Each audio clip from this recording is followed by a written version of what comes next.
Shrimad Bhagavatam class 56. നമ്മളിന്ന് നോക്കുന്നത് സ്കന്ധം 3-ലെ 27-ാമത്തെ അധ്യായമാണ്. പ്രകൃതി പുരുഷ വിവേകദ്വാര മോക്ഷം. ഇതിനെപ്പറ്റിയാണ്, മോക്ഷവുമായിട്ട് ബന്ധപ്പെട്ട കാര്യങ്ങൾ തന്നെ. അപ്പം കപിലൻ മാതാവിന് പറഞ്ഞു കൊടുക്കുന്നതായിട്ടാണ് ഇവിടെ പറയുന്നത്. അപ്പോൾ ഒന്നില് ശ്രീ ഭഗവാൻ പറയുകയാണ്, വെള്ളത്തിൽ നിഴലിച്ച സൂര്യനെ പോലെ. അപ്പൊ സൂര്യന്റെ നിഴല് വെള്ളത്തിലുണ്ടായാൽ യഥാർത്ഥത്തിൽ വെള്ളത്തിൽ സൂര്യനൊന്നും ഇല്ല. അതുപോലെ പുരുഷൻ അല്ലെങ്കിൽ ആത്മാവ് പ്രകൃതിയാവുന്ന ശരീരത്തിൽ സ്ഥിതി ചെയ്യുന്നുണ്ട്. പ്രകൃതിയിൽ സ്ഥിതി ചെയ്യാന്ന് പറഞ്ഞാൽ പ്രകൃതിയിൽ എന്തെല്ലാം ഉണ്ടോ അതിലെല്ലാം ആ പുരുഷനുണ്ട്, അല്ലെ ആത്മാവുണ്ട്. നമ്മിലും ഉണ്ട്, കല്ലിലും ഉണ്ട്, എല്ലാത്തിലും അത് ഉണ്ട്. കാരണം അത് തന്നെയാണ് അതായിട്ട് മാറിയത്. അങ്ങനെ സ്ഥിതനെങ്കിലും അത് സ്ഥിതി ചെയ്യുന്നുണ്ടെങ്കിലും സ്വതവേ ഗുണാതീതനും. അതിന് ഗുണങ്ങളിലൊന്നും താല്പര്യമില്ല. അതിന് നിറം, വസ്തുവിനിപ്പം ചുവപ്പ് നിറപ്പുണ്ട് എന്ന് വെച്ചിട്ട് അതിനൊരു നിറവുമില്ല. അത് കർത്തവ്യനാണ്. അത് ഒരു കർത്തവ്യവും ചെയ്യുന്നില്ല. നമ്മളെന്തോ കർമ്മം ചെയ്യുന്നുണ്ടെങ്കിലും അതിന് അതിലൊന്നും താല്പര്യമില്ല, അതൊന്നും ചെയ്യുന്നില്ല. വികാരരഹിതനാണ്. ഇപ്പം നമുക്ക് വികാരം ഉണ്ടെങ്കിലും പ്രപഞ്ചത്തിലുള്ള എല്ലാത്തിനും വികാരങ്ങളെല്ലാം ഉണ്ടെങ്കിലും അതുമായിട്ട് ബന്ധമൊന്നുമില്ല. അപ്പം അതുകൊണ്ട് ശരീര ദുഃഖ സുഖദുഃഖങ്ങളിൽ ബന്ധപ്പെടുന്നില്ല. നമുക്കെന്തെങ്കിലും സുഖദുഃഖം ഉണ്ടാകുന്നുണ്ടെങ്കിൽ അതിനും അങ്ങനത്തെ ഒരു വികാരവും ഇല്ല. അതായത് സൂര്യന്റെ ബിംബം വെള്ളത്തിൽ കണ്ടാലും വെള്ളത്തിന് എന്ത് കുഴപ്പമുണ്ടായാലും ആ ബിംബത്തിന് ഒരു കുഴപ്പവും ഇല്ല. അതുപോലെയാണ് ആ ആത്മാവ് നമ്മിൽ സ്ഥിതി ചെയ്യുന്നത്. അത് പരമാത്മാവാണ്. എന്നാൽ രണ്ടിൽ പറയുന്നു, അങ്ങനെയുള്ള ആ പുരുഷൻ എപ്പോൾ ശരീരാദികളിൽ മോഹമുദിച്ചുകൊണ്ട് ആസക്തി ഉണ്ടാവുന്നുവോ അപ്പോൾ ആ നിൽക്കുന്ന പരമാത്മാവിൽ നിന്ന് ആ ശരീരത്തിൽ മോഹമുണ്ടായിട്ട് ശരീരത്തെ പ്രവർത്തിക്കണമെന്ന് തോന്നിയിട്ട് അതില് ആഗ്രഹങ്ങൾ ഉണ്ടാകുന്നു. ഞാൻ ശരീരമാണെന്ന് ചിന്തിച്ചിട്ട് ആഗ്രഹിക്കുന്നു. അപ്പോഴത് വേറൊരു രൂപത്തിൽ മാറും. അതാണ് ജീവാത്മാവ്. മറ്റേത് നിർഗുണമാണ്. പക്ഷെ അതിനൊരു ആഗ്രഹം ഉണ്ടാകുമ്പോൾ അതിന് വേറൊരു സ്വഭാവമാണ്. അതിന് പരമാത്മാവ് എന്ന് പറയാൻ പറ്റില്ല. അത് നിർഗുണമായിട്ട് അങ്ങനെ നിൽക്കുകയാണ്. അതൊന്നും ചെയ്യുന്നില്ല. ജീവാത്മാവാണ് കർമ്മം ചെയ്യുന്നത്. ബ്രഹ്മം നിർഗുണമാണ്, അതിൻ്റെ രൂപവും ഭാവമൊന്നുമില്ല. പക്ഷെ അത് പ്രപഞ്ചം ഉണ്ടാക്കാൻ നോക്കുമ്പോൾ അതിൻ്റെ പേര് മാറി. അപ്പോഴാണ് ഈശ്വരൻ, ഭഗവാൻ എന്നെല്ലാം പറയുന്നത്. അപ്പോൾ അതുപോലെ ഞാൻ എന്ന കർത്താവ് എന്നിങ്ങനെ അഭിമാനിക്കും. അപ്പം അങ്ങനെ ഒരു ആഗ്രഹം ഉണ്ടാകുമ്പോൾ ശരീരത്തിലെ മോഹം ഭവിച്ച് മോഹത്തിനടിമയായിട്ട് ആ ആത്മാവ്, ആ പരമാത്മാവ് മാറുമ്പോൾ അത് ജീവാത്മാവാണ്. അതിനെന്തുണ്ട്? ഞാൻ കർത്താവ് എന്നിങ്ങനെ അഭിമാനിക്കും. ഞാനാണ് എല്ലാം ചെയ്യുന്നത് എന്ന അഭിമാനമുണ്ടാകും.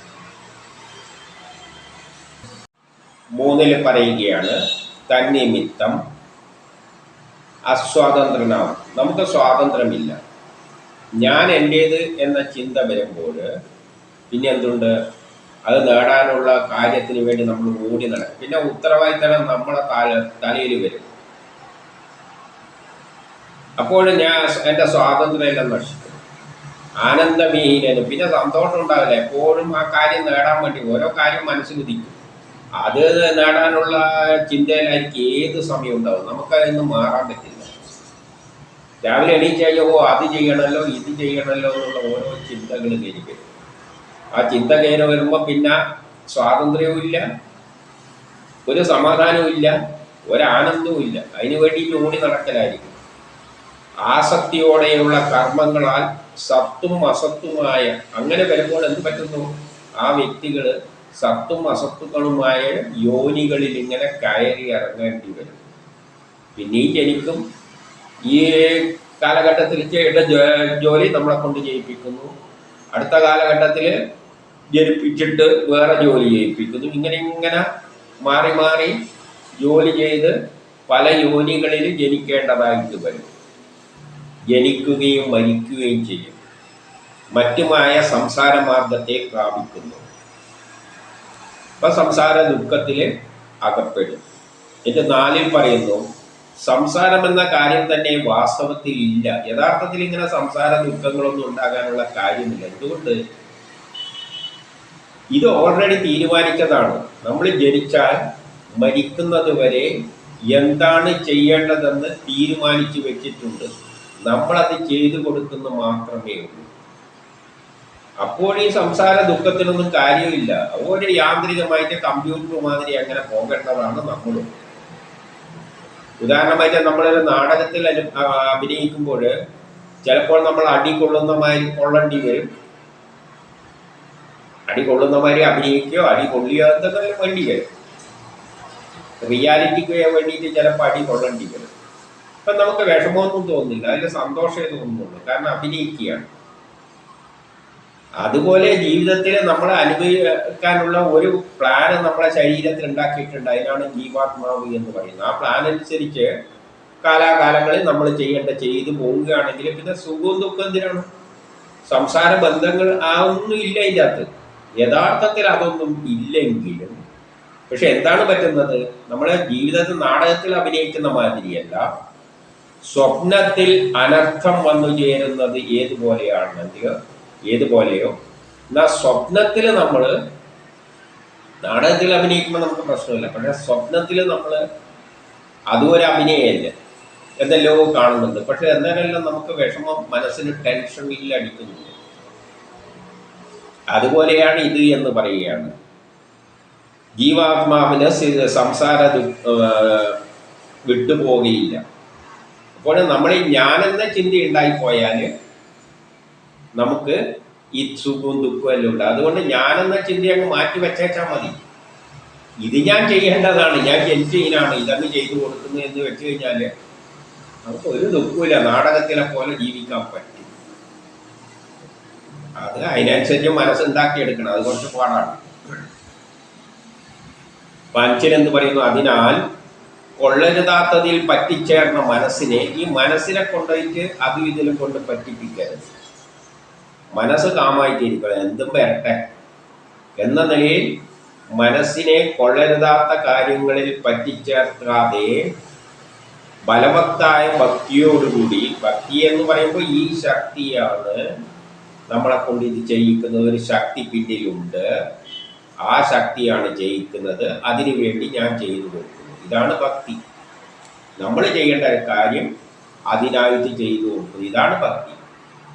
അതിനെ മനസ്സിലാക്കിക്കൊണ്ട് നമ്മൾ അതിനായിട്ട് ചെയ്യുന്നു. ഭക്തിയോടുകൂടി വൈരാഗ്യം വന്നും. അപ്പോൾ വൈരാഗ്യം ഉണ്ടാണ്, ആരുമായിട്ട് നമുക്കൊരു താല്പര്യമില്ല. ഇപ്പൊ നാടകത്തിൽ അഭിനയിക്കുമ്പോൾ നമുക്ക് താല്പര്യമൊന്നുമില്ല. മറ്റേ ഞാൻ വില്ലനാണ്, അടികൊള്ളാൻ ബാധ്യത, അല്ലെ വില്ലൻ അടിക്കും, അല്ലെങ്കിൽ വില്ലൻ ഇങ്ങോട്ട് അടിക്കും, അടികൊള്ളാൻ ബാധ്യതയാണ്, പറ്റൂല, എൻ്റെ അതായത് എനിക്ക് അഭിമാന പ്രശ്നമാണെന്നെല്ലാം ചിന്തിച്ചു കഴിഞ്ഞാലോ അന്ന് ചിന്തിക്കില്ല.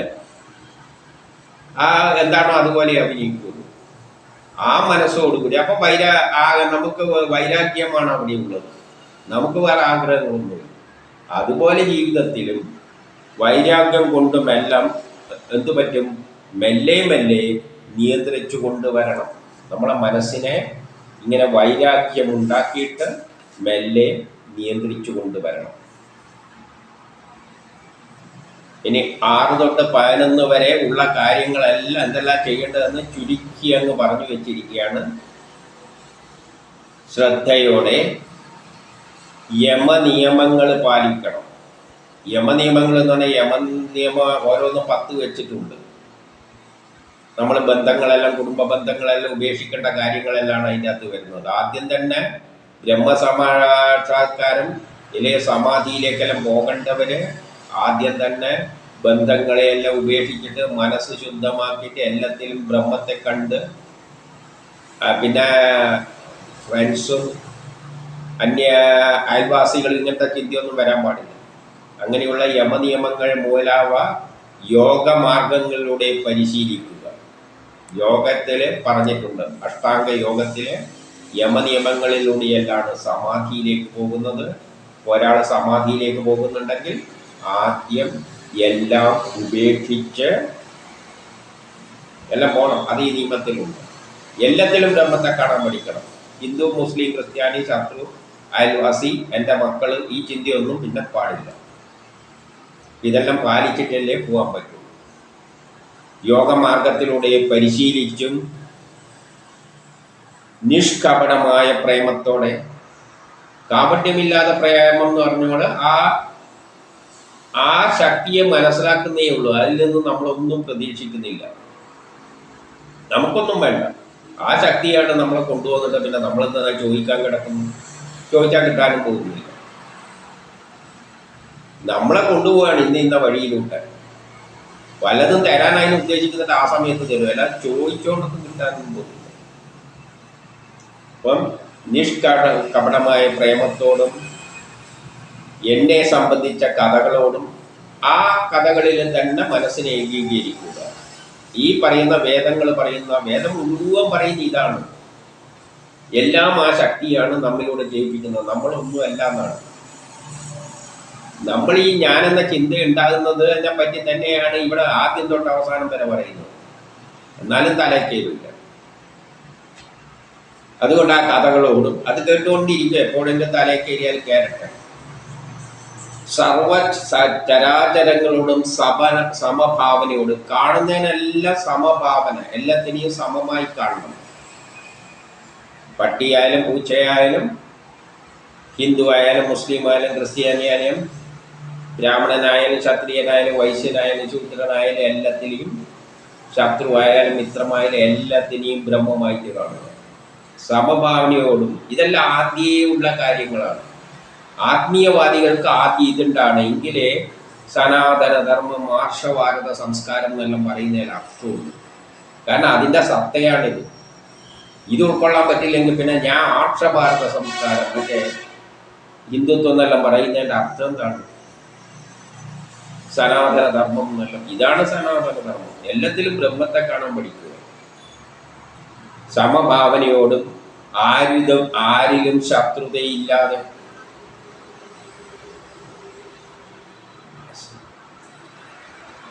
ആസക്തിയില്ലാതെ, ഒന്നിനും ആഗ്രഹം ഉണ്ടാകാൻ പാടില്ല. നിഷ്ഠയോടെ. ബ്രഹ്മനിഷ്ഠ എന്ന് പറഞ്ഞാൽ ബ്രഹ്മത്തെ മാത്രം ചിന്തിച്ചുകൊണ്ട് ജീവിക്കുക. മൗനവ്രതത്തോടും. ആരോടും സംസാരിക്കാനൊന്നും പോകണ്ട. സംസാരിക്കുക എന്ന് പറയുന്നത് തന്നെയാണ് സംസാര ദുഃഖം. ഈ സംസാരം തന്നെ വേണ്ട. ആരെയും മറ്റവരോട് സംസാരിക്കാൻ എന്ത് കിടക്കുന്ന? എല്ലാം ബ്രഹ്മമാണ്. എല്ലാം ബ്രഹ്മമാണെങ്കിൽ പിന്നെ അവരോട് സംസാരിക്കാൻ എന്ത് കിടക്കുന്നത്? സംസാരം. മൗനവ്രതത്തോടും ഈശ്വര സംബന്ധമായ ധർമാചരണത്തോടുകൂടി, ഈശ്വര സംബന്ധമായ സ്വധർമാചരണം, അതായത് നമ്മളെ ജനിപ്പിച്ചത് ചില കർമ്മങ്ങൾ ചെയ്യാനുണ്ട്, അത് ചെയ്തു കൊടുത്തേക്കണം. ആ ജോലി തീർക്കാതെ പോകാൻ പറ്റൂല. അതുകൊണ്ടാണ് കർദമൻ സന്യാസിക്കാൻ പോയിട്ടും ഒരു ജോലിയുണ്ട്, കുട്ടികളെ ഉണ്ടാക്കിയിട്ട് പോയാൽ മതി എന്ന് പറഞ്ഞു. അങ്ങനെയാണ് കല്യാണം കഴിച്ച് കുട്ടികളെ ഉണ്ടാക്കിയത്. അപ്പൊ സ്വധർമാചരണത്തോട്, അത് ഈശ്വര സമ്പന്നമാണ്. ആ ശക്തി തീരുമാനിച്ചതാണ്. ദേവേച്ഛയാൽ കിട്ടിയതിൽ സന്തോഷിച്ച്, എന്തെങ്കിലും കിട്ടിയാണെങ്കിൽ സന്തോഷിക്കാം. വിശക്കുന്നുണ്ടെങ്കിൽ ആരെങ്കിലും അതിലെ പോകുമ്പോൾ തരികയാണെങ്കിൽ വാങ്ങി തിന്നണം, അല്ലാതെ വേറെ കാര്യമൊന്നുമില്ല. മിതഭോജിയായ കുറച്ചേ കഴിക്കാൻ പാടുള്ളൂ, അത്ര മതിയെന്ന്. ആരെങ്കിലും തരുകയാണെങ്കിൽ വാങ്ങി കഴിക്കുക. മനനശീലനായി, ഏകാന്തപതിയായി, ഒറ്റക്കായിരിക്കണം. അല്ലാതെ സത്സംഗമൊന്നും വേണ്ട. ഒറ്റക്ക് മതി. ആത്മീയത്തിലേക്ക് പോകുന്നവർക്ക് സത്സംഗമൊന്നും വേണ്ട. അതൊന്നും നടക്കുന്ന കാര്യം. അതിൽ ആത്മീയവാദികൾക്കുള്ളതല്ല, അത് ഭൗതികവാദികൾക്കാണ്. കൂട്ടം കൂടിയിരുന്നിട്ട് എന്തെല്ലോ കാട്ടിക്കൂട്ടല്. വായി തുറക്കാൻ പോലും പറ്റില്ല എന്ന് പറഞ്ഞിട്ടുണ്ട്. പിന്നെ അവിടെ കയറുന്നിട്ട് എന്ത് കേൾക്കാനാണ്, പറയാനാണ്? പ്രസന്ന മനസ്സോടെ സർവപ്രാണികളിലും പ്രാണികളുടെയും സുഹൃത്തായി, എന്ത് പ്രാണീനെ കാണുമ്പോൾ അല്ല സുഹൃത്തായിട്ട് കാണും. ബ്രഹ്മമായിട്ട് കണ്ടാൽ പിന്നെ സുഹൃത്താക്കണമെന്നൊന്നും പറയേണ്ട ആവശ്യമില്ല. ദയവാനായി, ദയുണ്ടാവണം. ധീരനായി, പേടിയൊന്നുമില്ല. ആരാ ജീവിതത്തിലെ പേടിക്കേണ്ട ആവശ്യമൊന്നുമില്ല. എന്ത് പേടിക്കാൻ കിടക്കുന്നത്? ഈശ്വരനാണ് എല്ലാം. ഞാനും ഈശ്വരനാണ്, പിന്നെ ആരെ പേടിക്കാനാണ്? എല്ലാം ഈശ്വരനാണ്, പിന്നെ ആരെ പേടിക്കാനാണ്? ഞാൻ എൻ്റേതെന്ന മിഥ്യാബോധം ഒഴിവാക്കി, ഞാനെന്ന ചിന്ത അങ്ങ് ഒഴിവാണ്, ഞാനില്ല പിന്നെ എന്ന മിഥ്യാധാരണം ബോധം ഇല്ലാതാക്കി ഇതെൻ്റേതാണെന്ന ബോധം ഇല്ലാതാക്കണം. എനിക്കും ഒന്നുമില്ല, ഭാര്യയില്ല, മക്കളുമില്ല, കുട്ടികളുമില്ല, വസ്തുവില്ല, പ്രോപ്പർട്ടിയില്ല, വിദ്യാഭ്യാസമില്ല, പേര് പോലും ഇല്ല, പേര് പോലും പാടില്ല. എൻ്റേന്ന് പറയുമ്പോൾ ഒരു പേര് വരുമല്ല, പേര് പോലും പറയാൻ പാടില്ല. പേര് ചോദിച്ചാൽ എന്ത് പേര്? ബ്രഹ്മം. പ്രകൃതി പുരുഷൻ എന്ന യഥാർത്ഥ ജ്ഞാനത്തോടെ ആ പ്രകൃതിയും പുരുഷനും എന്നുള്ളതിനെ പറ്റിയുള്ള യഥാർത്ഥ ജ്ഞാനം നേടണം. ഇതെന്താണ്? ഇതാരാണ് ഇതായിട്ട് മാറിയത്? ആത്മാവിനെ കൊണ്ട് പരമാത്മാവിനെ കണ്ടെത്തി നമ്മളെ ജീവിതത്തിനെ നയിക്കുന്നത് ആത്മാവാണ്. അതിൻ്റെ ഉള്ളില് ഒരു പരമാത്മാവുണ്ട്, നിർഗുണമായിട്ട് അങ്ങനെ സാക്ഷിയായിട്ട് നിൽക്കുന്ന. അതിൽ പോയി ലയിച്ച്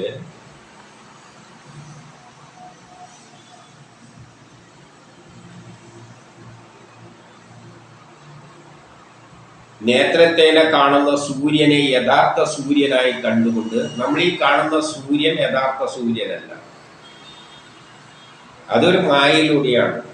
ഈ കാണുന്ന സൂര്യനൊന്നും സൂര്യനായിട്ട് കണ്ടുപോകരുത്. അപ്പം നമുക്കിപ്പോൾ എല്ലാം ബ്രഹ്മമേ ഉണ്ട്, അല്ല സൂര്യനൊന്നും ഇപ്പോൾ സൂര്യൻ മുമ്പിലൊക്കെ കാണാൻ പാടില്ല.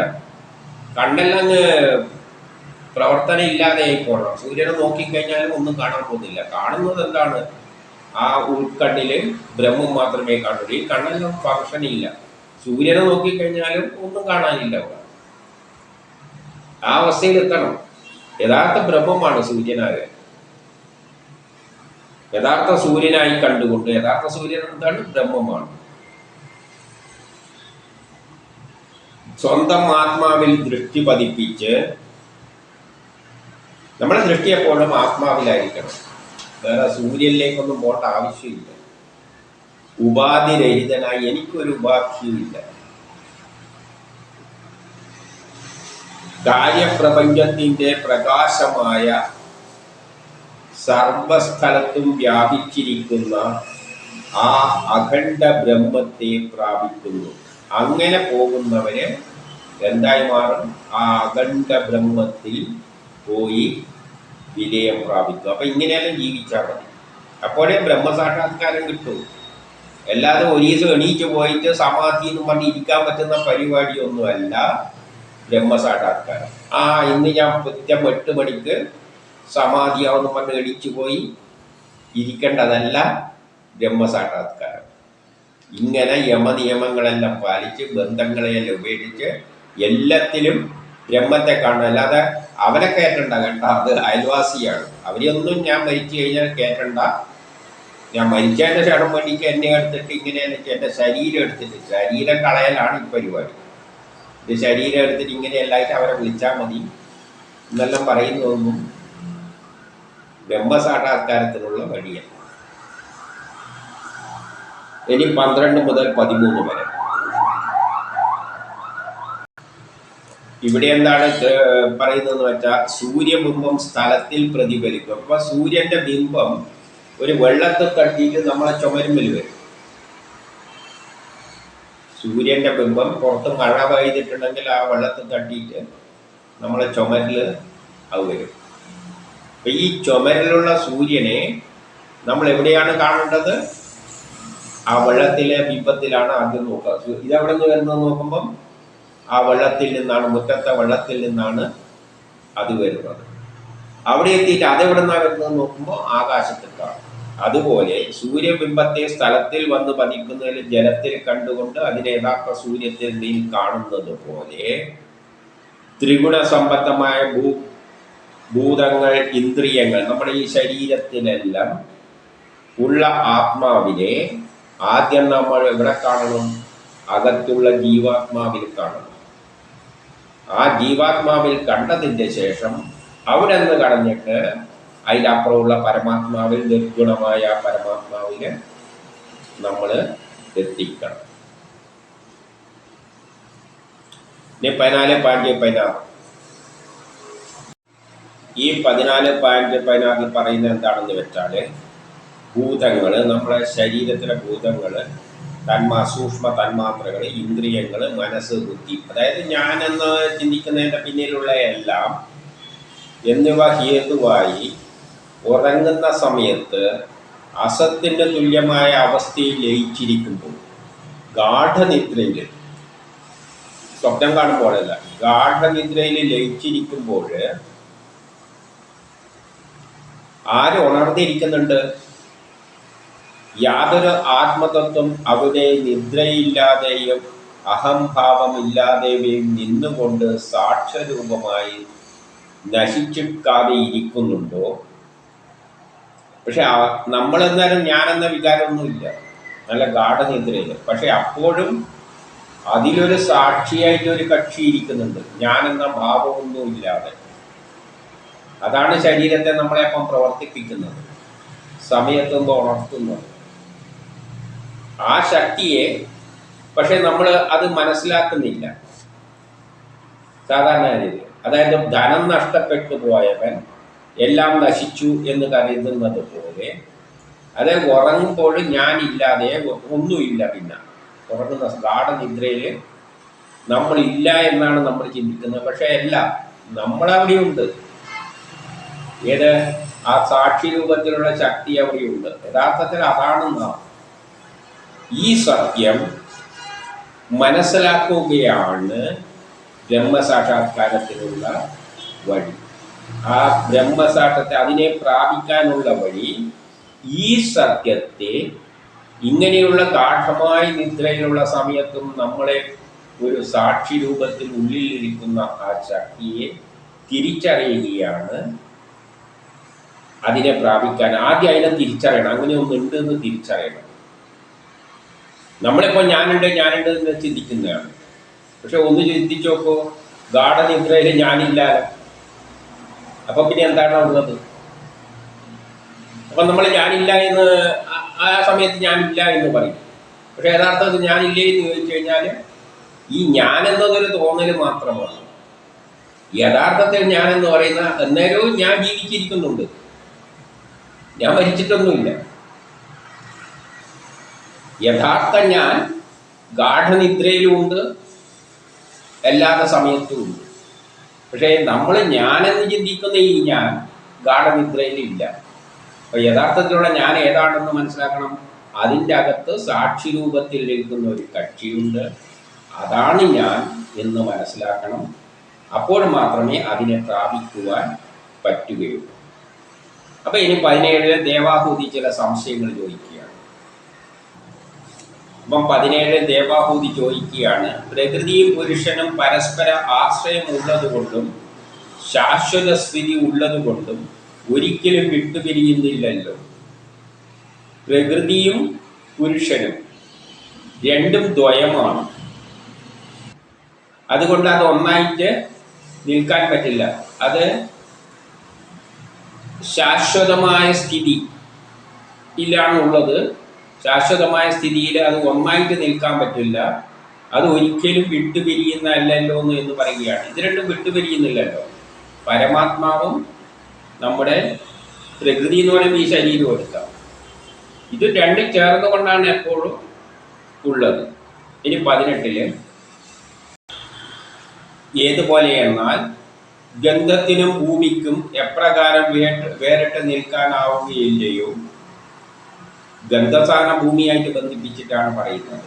ഭൂമിയിലുള്ള വസ്തുക്കൾക്കാണ് ഗന്ധമുള്ളത്. അതുകൊണ്ട് അതിന് ഗന്ധത്തിന് ഭൂമിയായിട്ട് വിട്ടു നിൽക്കാൻ പറ്റില്ല. ജലത്തിന് രസവുമായിട്ട്, ജലം എന്ന് പറഞ്ഞാൽ ദ്രവരൂപത്തിലുള്ള വസ്തുക്കൾ, അത് നാവിലെത്തുമ്പോൾ അതിന് ഓരോ രസമുണ്ട്. ജലം എന്ന് പറയുമ്പോൾ ദ്രവരൂപത്തിലുള്ളത് എന്ന് കാണാം. അപ്പം പഞ്ചസാര വെള്ളമാണെങ്കിൽ അതിനൊരു ടേസ്റ്റ് ഉണ്ട്. ആ വസ്തുവിന് അതിൽ നിന്നും വേറിട്ട് നിൽക്കുവാൻ കഴിയില്ല. അതുമാതിരി പ്രകൃതിയും പുരുഷനും വേറിട്ട് നിൽക്കുവാൻ ഉണ്ടാകുന്നതല്ല. എന്നിട്ട് 19 ചോദിക്കുകയാണ്, കർത്തൃത്വമില്ലാത്ത പുരുഷന്. ഈ പുരുഷൻ എന്ന് പറയുന്നതിന് യഥാർത്ഥത്തിൽ വേറെ കർത്തൃത്വങ്ങളൊന്നുമല്ല. അതെല്ലാം നടക്കുന്നത് എവിടെയാണ്? ഈ പ്രകൃതിയിലാണ്. പ്രകൃതിക്കുള്ള പ്രത്യേകത എന്താണ്? അതിന് സ്വഭാവവിശേഷമുണ്ട്. ആ സ്വഭാവവിശേഷവുമായിട്ടാണ് പുരുഷൻ ബന്ധപ്പെടുമ്പോഴാണ് പുരുഷന് ഈ കർമ്മബന്ധം ചില പ്രകൃതി ഗുണങ്ങളെ ആശ്രയിച്ചാണ് ഇരിക്കുന്നത്. അതായത് പുരുഷൻ മാത്രമായിട്ട് ഒരു കർത്തൃത്വമൊന്നും ഏറ്റെടുക്കുന്നില്ല. പക്ഷേ പ്രകൃതിയിലുള്ള ചില ഗുണങ്ങളുമായിട്ട് ചേരുമ്പോഴാണ്, കർമ്മത്തിലൂടെയാണ് ഈ പുരുഷൻ കർമ്മം എന്തുമായിട്ട് ബന്ധിപ്പിച്ചിരിക്കുന്നു? ഈ വസ്തുക്കളിലുള്ള വ്യത്യാസങ്ങളനുസരിച്ചാണ്, ഗുണങ്ങളുള്ളത് കൊണ്ടാണ്. നമ്മളൊരു പ്രപഞ്ചം നിലനിൽക്കുന്ന തന്നെ എല്ലാത്തിനും ഓരോ ഗുണമുള്ളത് കൊണ്ടാണ്. മാങ്ങയും തേങ്ങയും എല്ലായിട്ട് പല ഗുണമായിട്ട് നിൽക്കുന്നുണ്ട്, മണ്ണായിട്ട്. ഇതൊന്നുമില്ല, എല്ലാം ഒരുപോലെ ആയിരുന്നെങ്കിലും പ്രപഞ്ചം ഉണ്ടാവില്ല. അപ്പൊ അവയുടെ വ്യത്യസ്തമായ ഗുണങ്ങളിലൂടെയാണ് കർമ്മം ഉണ്ടാകുന്നത്. മാങ്ങ ഉണ്ടാകുമ്പോൾ നമ്മളെടുത്ത് തിന്നുന്നു, അതൊരു കർമ്മമാണ്. അപ്പം ഗുണവ്യത്യാസം കൊണ്ടാണ് കർമ്മം ഉണ്ടാകുന്നത്. അപ്പൊ പുരുഷൻ കർമ്മത്തിലൂടെയാണ് പ്രകൃതിയായിട്ട് ബന്ധപ്പെട്ട് കിടക്കുന്നത്.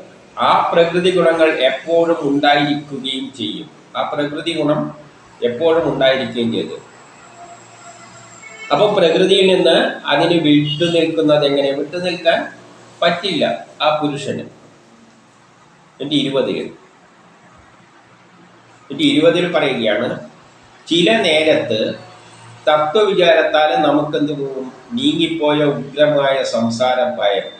ഇപ്പം ഞാനിപ്പം പ്രഭാഷണം നടത്തുമ്പോൾ എല്ലാം ആ ശക്തിയാണ് ജയിക്കുന്നത് എന്നുള്ള നിലയിലാണ് എൻ്റെ മനസ്സുള്ളത്. അപ്പോൾ എനിക്ക് ദുഃഖമൊന്നും തോന്നില്ല. എന്തുണ്ടെങ്കിലും ഈ സമയത്ത് എന്തെങ്കിലും ഒരു ദുഃഖം നമുക്കുണ്ടായിരുന്നു എന്ന് വെച്ചാലും ഈ സമയം എനിക്കത് തോന്നില്ല. കാരണം എൻ്റെ മനസ്സെന്തായിട്ട് പറയുകയാണ്, എല്ലാ ശക്തിയാണ് ചെയ്യുന്നത്. ഞാനിപ്പം പറയുമ്പോൾ എൻ്റെ മനസ്സതുപോലെയാണ്. അപ്പം ഈ സമയത്ത് എനിക്ക് മറ്റുള്ള ദുഃഖങ്ങളെ പറ്റിയൊന്നും ചിന്ത വരില്ല.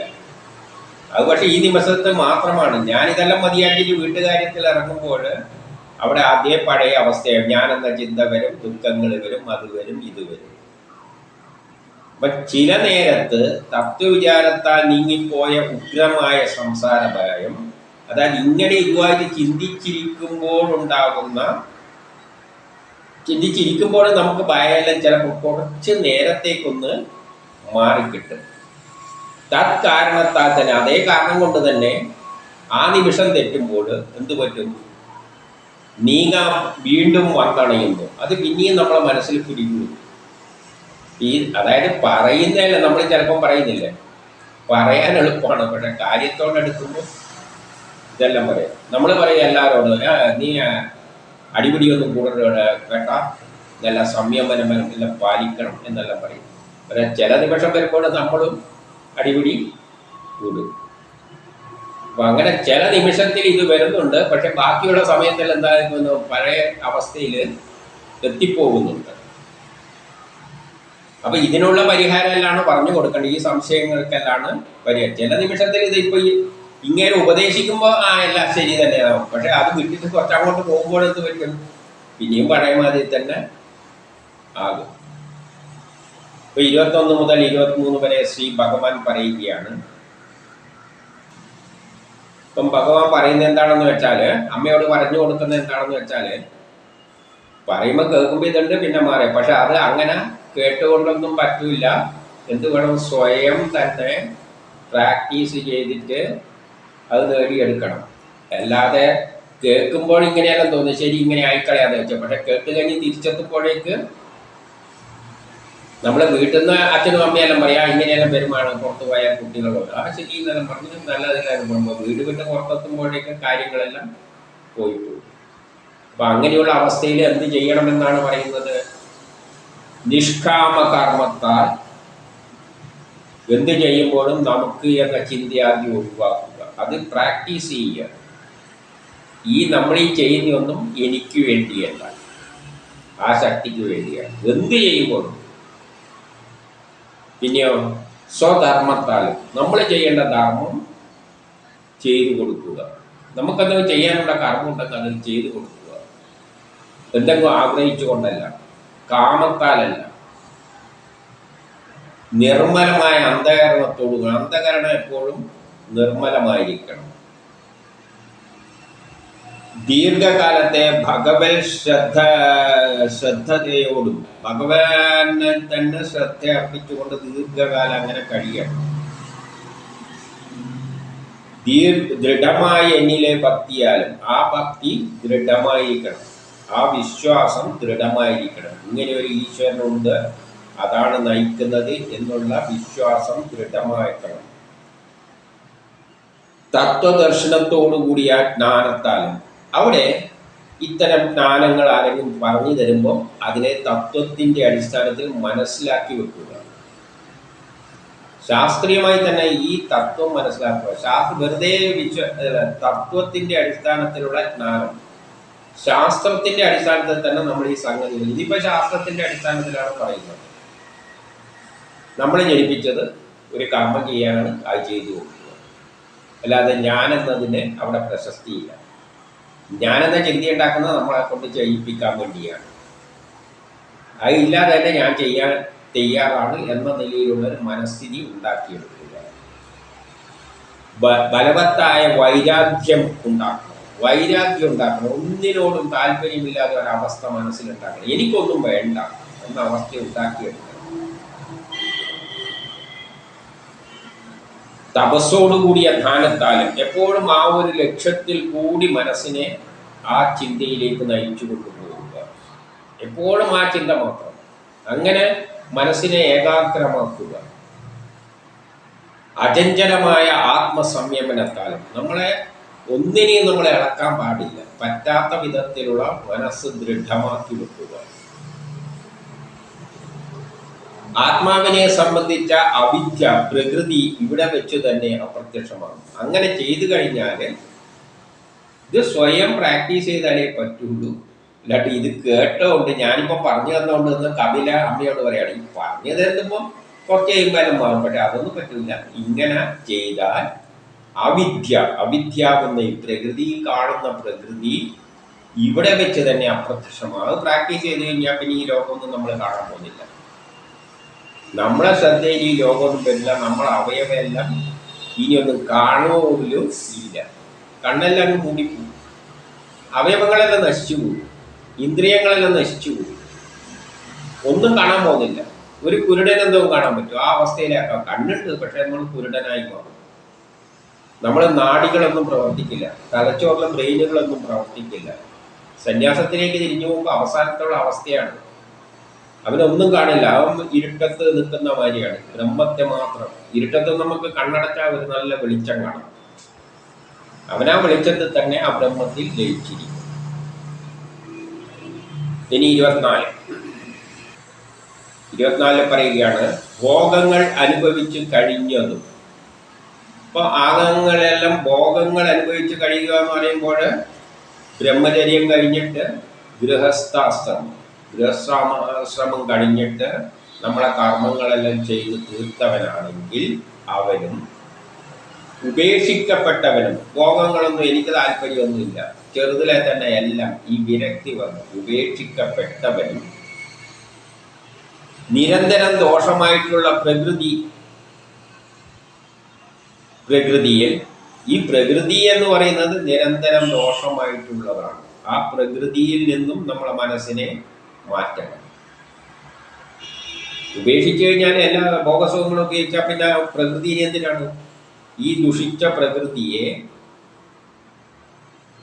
ഉപേക്ഷിച്ചിട്ട് സ്ഥിരമായ ആനന്ദ മഹിമയിൽ ആ എപ്പോഴും ഒരു സംതൃപ്തിയായിട്ട് നിൽക്കുന്നതാണ് സ്ഥിരമായ ആനന്ദ മഹിമ. നിലയുറപ്പിച്ചവന്, അതായത് എപ്പോഴും മനസ്സ് ശാന്തമാണ്. ഒന്നിനും താല്പര്യമില്ലെങ്കിൽ പിന്നെ മനസ്സ് ശാന്തമാവും. ഞാനെന്ന ചിന്ത വരുമ്പോൾ എന്തൊക്കെ ചെയ്യണമെന്ന് തോന്നും. അപ്പോൾ പ്രശ്നങ്ങളുണ്ടാകും. ഞാനെന്ന ചിന്ത പോലും ഇല്ലാതെ, ഒന്നിനും താല്പര്യമില്ലാതെ, ഒരു ചിന്തയില്ലാതെ ആക്കാൻ പറ്റുമെങ്കിൽ ആനന്ദമായ മഹിമയിൽ നിലയുറപ്പിച്ചവനും അങ്ങനെയുള്ളവനെ സ്വതന്ത്രമായ ആത്മാവിന്, അവൻ പിന്നെ എല്ലാത്തിനും സ്വതന്ത്രമായി, ഈ സംസാര ദുഃഖത്തിൽ നിന്നെല്ലാം സംസാരത്തിൽ നിന്നെല്ലാം സ്വതന്ത്രമായി. അവൻ ഒരിക്കലും അനർത്ഥം സംഭവിക്കുകയില്ല. അങ്ങനെയുള്ള ഒരുത്തനും ഒരിക്കലും അനർത്ഥങ്ങളൊന്നും സംഭവിക്കില്ല. അത് സുഖദുഃഖങ്ങളൊന്നുമില്ല, അനർത്ഥമില്ല, ഒരിക്കലും ഇല്ല. ഇനി 25, 26. 25, 26 എന്താ പറയുന്നതെന്ന് വെച്ചാൽ, സ്വപ്ന ദർശനത്തിൽ, ഉറക്കത്തിൽ ഒരാള് പലതരം എന്തൊക്കെ സ്വപ്നങ്ങളെല്ലാം കാണുമ്പോൾ പലതരം മനപ്രയാസങ്ങൾ ഉണ്ടാകും. നമ്മൾ സ്വപ്നത്തിൽ പലതരം ഭയക്കുന്ന പല സ്വപ്നങ്ങളും കണ്ടായിട്ടുണ്ട്. പക്ഷേ ഉണർന്നു കഴിഞ്ഞാൽ ഒട്ടും മനപ്രയാസം ഉണ്ടാകുന്നില്ല. ഉണർന്നാലും പിന്നെ മനപ്രയാസം ഉണ്ടാക്കുന്നില്ല. അപ്പോൾ ഇന്നത്തെ ജീവിതത്തിൽ ഞാനെന്ന ചിന്തയിൽ വെച്ച് നീങ്ങുന്ന ജീവിതം എന്ന് പറഞ്ഞാൽ ഒരുമാതിരി സ്വപ്നാവസ്ഥക്ക് സമാനമാണ്. അതിൽ നിന്ന് രക്ഷപ്പെടുന്ന എപ്പോഴാണ്? ആ സ്വപ്നത്തിൽ നിന്നും വെളിയിലേക്ക് കടക്കുന്നത്. ഈ ജീവിതമാകുന്ന സ്വപ്നത്തിൽ നിന്നും വെളിയിലേക്ക് കടക്കാൻ എന്ത് വേണം? പ്രകൃതിയെ തത്വജ്ഞാനത്തോടെ മനസ്സിലാക്കി പ്രകൃതി എന്താണ്, എങ്ങനെയാണ് ഉണ്ടായത്, എന്തിനു വേണ്ടി ഉണ്ടായത് എന്നുള്ളതെല്ലാം തത്വജ്ഞാനത്തിലൂടെ മനസ്സിലാക്കി. അത് സയൻസിലൂടെ തന്നെ നേരത്തെ വിവരിക്കുന്ന തത്വം അത് പ്രകാരം തന്നെ മനസ്സിലാക്കിയിട്ട് ചിത്തം എന്നിൽ ഉറപ്പിച്ചാൽ, എന്നിട്ട് ആത്മാവിൽ ലയിക്കുക. നമ്മുടെ ആത്മാവിൽ തന്നെ ചിന്തയായിട്ട് ജീവിക്കുന്നവന് ഒരിക്കലും അനർത്ഥം സംഭവിക്കുകയില്ല. അപ്പോൾ ഇതിൽ നിന്നെല്ലാം മോചനം നേടാനുള്ള വഴി ഇങ്ങനെ സ്വയം തന്നെ പ്രാക്ടീസ് ചെയ്ത് എടുക്കണം. അല്ലെങ്കിൽ കേൾക്കുമ്പോൾ ഉണ്ടാവും, പിന്നെ കുറച്ച് കഴിയുമ്പോൾ പഴയ അവസ്ഥയിൽ എത്തും. ഇനി 27 മുതൽ 29 വരെ. 27, 29 പറയുന്നത് എന്താണെന്ന് വെച്ചാൽ, എപ്പോൾ ആധ്യാത്മിക വിഷയങ്ങളിൽ ഉത്സുകനാവുന്നുവോ, ആധ്യാത്മ വിഷയങ്ങളിൽ എപ്പോഴാണ് നമുക്ക് താല്പര്യം വരുന്നത് അപ്പോഴേ അത് സംഭവിക്കുകയുള്ളൂ. താല്പര്യം ഭവിക്കുന്നുവോ അപ്പോൾ മുതൽ എന്ത് പറ്റുന്നു? അനേക ജന്മങ്ങൾ കൊണ്ട് നേടിയ സംസാര ദുഃഖങ്ങൾ, നമ്മൾ കുറേ ജന്മങ്ങൾ എടുത്ത്, കഴിഞ്ഞ ജന്മം, ഈ ജന്മം, അങ്ങനെ ഇതിനു മുമ്പിൽ എത്രയോ ജന്മങ്ങൾ മരിച്ച് ജനിച്ചു പോയിട്ടുണ്ട്. അന്നെല്ലാം സംസാര ദുഃഖങ്ങളിൽ അകപ്പെട്ടിട്ട് തന്നെയാണ് ഇങ്ങനെ ജനിച്ച് പോകുന്നത്. അങ്ങനെ ഉണ്ടായിട്ട്, അപ്പോൾ അങ്ങനെ ജനിച്ചിട്ടാണ് ഈ ജന്മത്തിൽ എത്തിയത്. ഇപ്പോൾ നമ്മൾ ആധ്യാത്മ വിഷയങ്ങൾ മനസ്സിലാക്കിയിട്ട്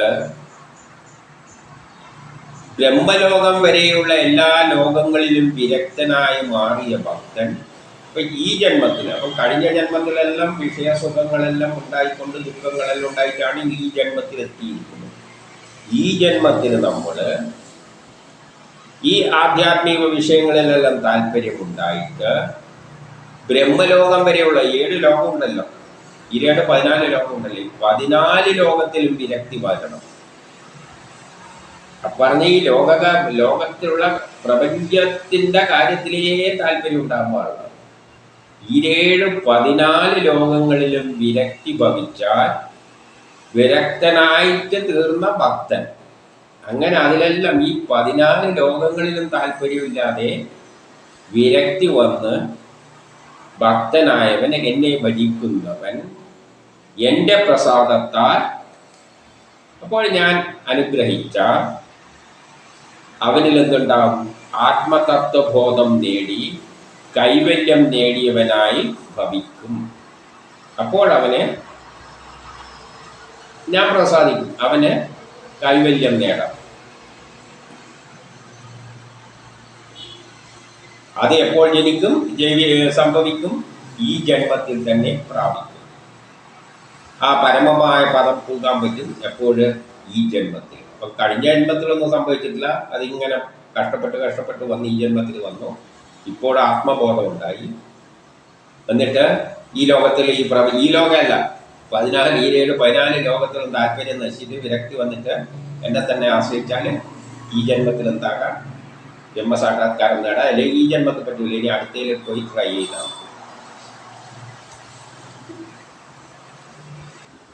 അങ്ങനെ ആത്മവീക്ഷണത്താൽ ഈ തത്വമെല്ലാം മനസ്സിലാക്കിക്കൊണ്ട് മിഥ്യാബോധം നഷ്ടപ്പെട്ടു. ഇതെല്ലാം മിഥ്യയാണ്, ഈ ജീവിതത്തിൽ അർത്ഥമൊന്നുമില്ല എന്നുള്ള മിഥ്യാബോധമെല്ലാം നഷ്ടപ്പെട്ട് സ്ഥിരപ്രജ്ഞനായി മനസ്സുറച്ചു. ഇനി എനിക്ക് ഒന്നിനും താല്പര്യമില്ല. അങ്ങനെ മനസ്സ് ഉറക്കണം, സ്ഥിരമായി നിൽക്കണം. അങ്ങനെയുള്ളവരെ യോഗി എന്ന് പറയാം. ആ യോഗി എന്ത് പറ്റും? ഈ കാരണ ശരീരം വിട്ട് പിന്നെ ഈ ശരീരം അങ്ങ് പോകും. ശരീരം വിടുകയാണ്. ബ്രഹ്മസാക്ഷാത്കാരം ശരീരം വിടുകയാണ്, ശരീരത്തെ കളയുകയാണ്. ഈ കളയാനുള്ള ശരീരത്തെയാണ് പറയുന്നത് ഞാൻ സമാധിയായ രീതി എടുത്തിട്ട് ഇങ്ങനെ ആക്കിയിട്ട് അമ്പലേലം പണിയണം എന്നെല്ലാം പറയുന്നത്. ഒന്ന് ആലോചിച്ച് നോക്കി. ഈ കാരണ ശരീരം വിട്ട് അതങ്ങ് കളയും. സംസാര ദുഃഖത്തിൽ നിന്ന്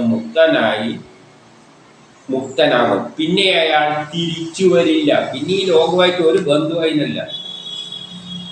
പിന്നെ അതിന് ഈ ലോകമായിട്ട് ബന്ധമില്ല. അതാണ് ഇവിടെ പറയുന്നത്. ആ ശരീരം എന്നിട്ട് അമ്പലായിട്ട് വെക്കുക, എന്നിട്ട് ആൾക്കാർക്ക് അനുഗ്രഹിക്കാൻ വേണ്ടി ഇവിടെ വന്നിരിക്കുന്നു.